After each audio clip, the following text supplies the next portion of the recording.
Now, the man we're interested in was John Richardson Wigham. His last name was Wigham. And he was actually born in Scotland. He was later on accused of being Irish and never denied it. He had to leave home at the age of 15. His father had died, and he came here to Dublin, where he was given a job by his Irish relations as an apprentice. They had a little a brass works in Schoolhouse Lane, which is just off Capel Street, where they made brass items for furniture. By that I mean caster wheels, little handles, things of that nature. Now later on this did very well for themselves because town gas, as we call it, started coming into use. But town gas would mean heating coal to produce gas, which is stored in gasometers. That of course required lots of small brass pieces. So the company did quite well. Now there was a tragedy in Dublin in 1849. Cholera swept through Dublin and many men died of the cholera. He found himself at the age of 19 as the only male member of several families. His employer had died, his brother-in-law had died, his cousins had died, and in that company he was the only male relative left standing. But as I said, it did very well for itself because town gas was coming into vogue. He got very interested in gas, and later on that's really what made his reputation. But he was also a very keen inventor. Now, one of his early inventions was this item here. This item here, I believe this is the item that's actually used. It's called a 31-day light. Now, there's a necessity of having lights near rocks at sea to warn people of danger. During the day, you can have bells and stuff like that that'll ring and make a sound to alert you. But at night, you ideally need a light. Prior to that, all lights that were put out in this way went out because they were either tipped over into the sea or went out in various ways. Now, it's a rather complicated mechanism inside there. There's a big rotary type of wick that goes in a circle that's actually sucked up by the force of the flame itself. And this can continue lighting unattended for up to 31 days. And it's a great advance. It was first tested out by his cousins on the Clyde. And his cousins on the Clyde taught him a very important lesson, and that is how to register a patent. We believe that's the actual item used for his own testing on the Clyde. Now, he kept doing other inventions. Some of his inventions were very simple, like this invention here is very, very simple. Now, considering an electric light at the end of a pier, it's important that the light be constantly burning. And if a bulb blows, what happens?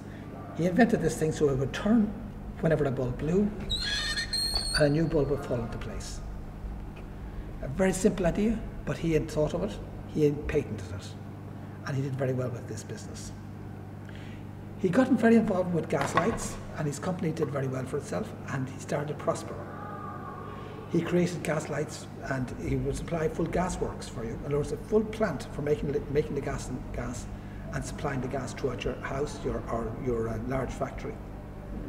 At that stage, he got interested in lighthouses, and he decided that putting a gas light inside a lighthouse would be quite sensible. He needed money to develop it, so he went to the Dublin Ballast Board, and they agreed to give him 2,000 quid to carry out his research. He came back to them just under 2 years later with his research complete and his plans, and he implemented the first gas light in the Baily Lighthouse in Howth, and that's what we see there. Obviously, that's no longer a gas light, but that came from the Baily in Howth. It was an instant success, and everyone was delighted with it. So they decided to implement gas lights throughout all the lighthouses in Ireland. That was until Trinity House heard of what was happening. Trinity House is in London. They do not approve, and they did not approve of this newfangled idea, which they regarded as being Irish, and refused to implement it. They refused to implement it, and apparently because it was Irish. Under some pressure from the various Irish MPs, because he was supported by the Irish Parliamentary Party, Parnell's party, it was agreed to carry out tests, but unfortunately the tests were falsified, and they concluded that gas lights were not appropriate. There was various bits of fraud carried out, and it's regrettable, but it was carried out. Then after that, there was a fortuitous item occurred. You're familiar with Big Ben? The Big Ben, the clock is there. Now, if you look above the clock, there's a small turret. It's still there today, and it's still used today. And a light is lit in that turret whenever there's a vote in the House of Commons. When it's voted to House of Commons, it alerts MPs to return very quickly to cast their votes. There was a small fire because we're using one of these very, very new experimental electric lights up there.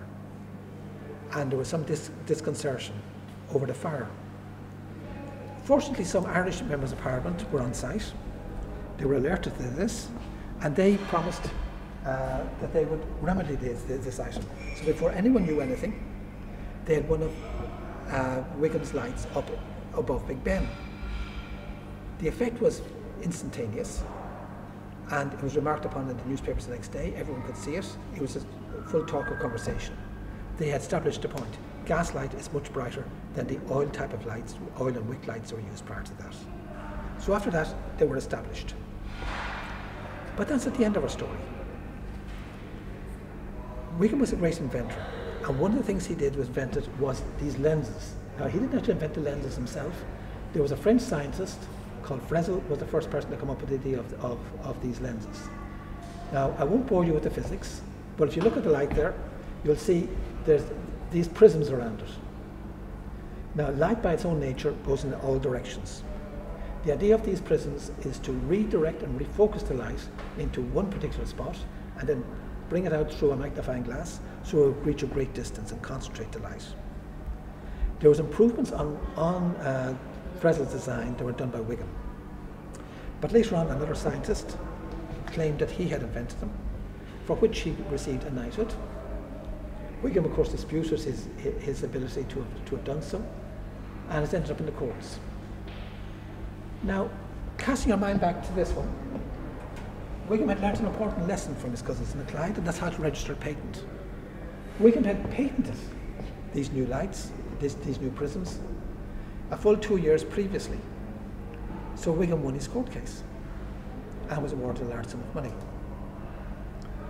That wasn't the end of the matter. People were not very pleased with him doing that. So next thing we find out that the Crown, on grounds of public safety, compulsorily acquired all of Wigham's patents. Oh, well. Never fear, Wigham did very well for himself.